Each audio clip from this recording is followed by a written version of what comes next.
26 एकादशी और 26 फायदे। व्रत करेंगे तो जीवन भर सुखी व धनवान बने रहेंगे। माह में 2 एकादशियां होती हैं, अर्थात आपको माह में बस 2 बार और वर्ष के 365 दिनों में मात्र 24 बार ही नियम पूर्वक एकादशी व्रत रखना है। हालांकि प्रत्येक तीसरे वर्ष अधिक मास होने से 2 एकादशियां जुड़कर ये कुल 26 होती हैं। पुराणों के अनुसार जो व्यक्ति एकादशी करता रहता है वह जीवन में कभी भी संकटों से नहीं घिरता और उसके जीवन में धन और समृद्धि बनी रहती है। इस एकादशी व्रत के करने के 26 फायदे हैं।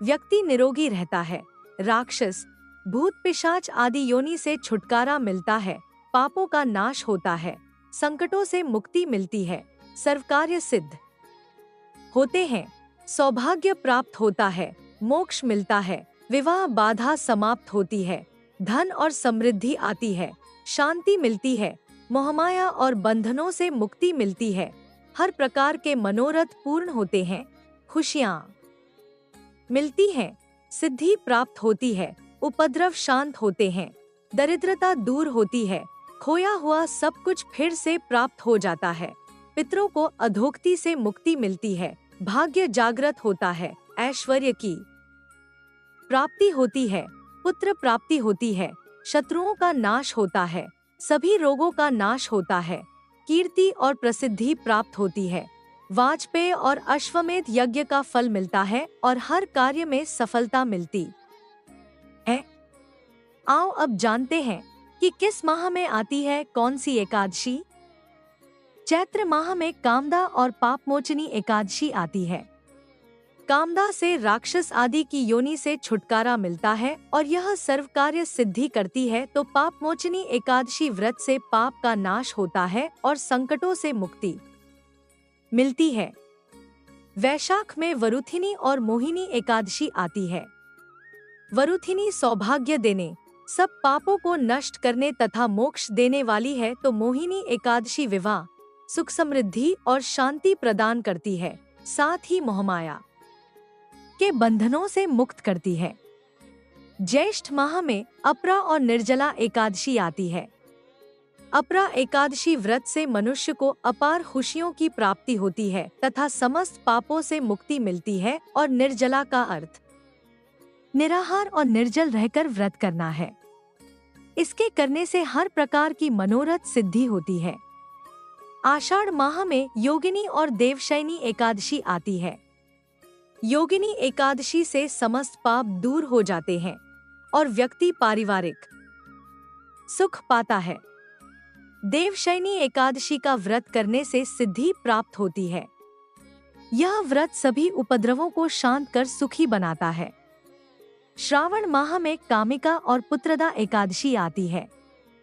कामिका एकादशी का व्रत सभी पापों से मुक्त कर जीव को कुयोनि को प्राप्त नहीं होने देता है। पुत्रदा एकादशी करने से संतान सुख प्राप्त होता है। भाद्रपद में अजा और परिवर्तिनी एकादशी आती है। अजा एकादशी से पुत्र पर कोई संकट नहीं आता, दरिद्रता दूर हो जाती है, खोया हुआ सब कुछ पुनः प्राप्त हो जाता है।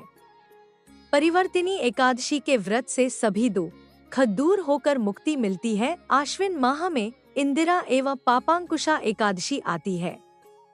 पितरों को अधोगति से मुक्ति देने वाली इंदिरा एकादशी के व्रत से स्वर्ग की प्राप्ति होती है, जबकि पापांकुशा एकादशी सभी पापों से मुक्त कर अपार धन, समृद्धि और सुख देती है। कार्तिक में रमा और प्रबोधिनी एकादशी आती है। रमा एकादशी व्रत करने से सभी सुख और ऐश्वर्य की प्राप्ति होती है। देवउठनी या प्रबोधिनी एकादशी का व्रत करने से भाग्य जागृत होता है। इस दिन तुलसी पूजा होती है। मार्गशीर्ष में उत्पन्ना और मोक्षदा एकादशी आती है। उत्पन्ना एकादशी व्रत करने से 1000 वाजपेय और अश्वमेध यज्ञ का फल मिलता है। इससे देवता और पितर तृप्त होते हैं। मोक्षदा एकादशी मोक्ष देने वाली होती है। पौष में सफला एवं पुत्रदा एकादशी आती है। सफला एकादशी सफल करने वाली होती है। सफला व्रत रखने से अश्वमेध यज्ञ का फल प्राप्त होता है। पुत्र की प्राप्ति के लिए पुत्रदा एकादशी का व्रत करना चाहिए। माघ में षट्तिला और जया एकादशी आती है। षट्तिला एकादशी व्रत रखने से दुर्भाग्य, दरिद्रता तथा अनेक प्रकार के कष्ट दूर होकर मोक्ष की प्राप्ति होती है। जया एकादशी व्रत रखने से ब्रह्महत्यादि पापों से छूट व्यक्ति मोक्ष प्राप्त करता है तथा भूत पिशाच आदि योनियों में नहीं जाता है। फाल्गुन में विजया और आमल की एकादशी आती है। विजया एकादशी से भयंकर परेशानी से व्यक्ति छुटकारा पाता है और इससे शत्रुओं का नाश होता है। आमल की एकादशी में आंवले का महत्व है। इसे करने से व्यक्ति सभी तरह के रोगों से मुक्त हो जाता है, साथ ही वह हर कार्य में सफल होता है। अधिक मास माह में पद्मिनी, कमला एवं परमा एकादशी आती है। पद्मिनी एकादशी का व्रत सभी तरह की मनोकामनाओं को पूर्ण करता है, साथ ही यह पुत्र, कीर्ति और मोक्ष देने वाला है। परमा एकादशी धन वैभव देती है तथा पापों का नाश कर उत्तम गति भी प्रदान करने वाली होती है। मैं आशा करता हूँ कि आपको यह जानकारी पसंद आई होगी। और यदि मेरे इस चैनल देसी सुविचार पर नए हो तो चैनल को सब्सक्राइब और वीडियो को लाइक और शेयर जरूर करें। साथ ही कमेंट बॉक्स में जय जय श्री कृष्णा लिखना ना भूलें। धन्यवाद।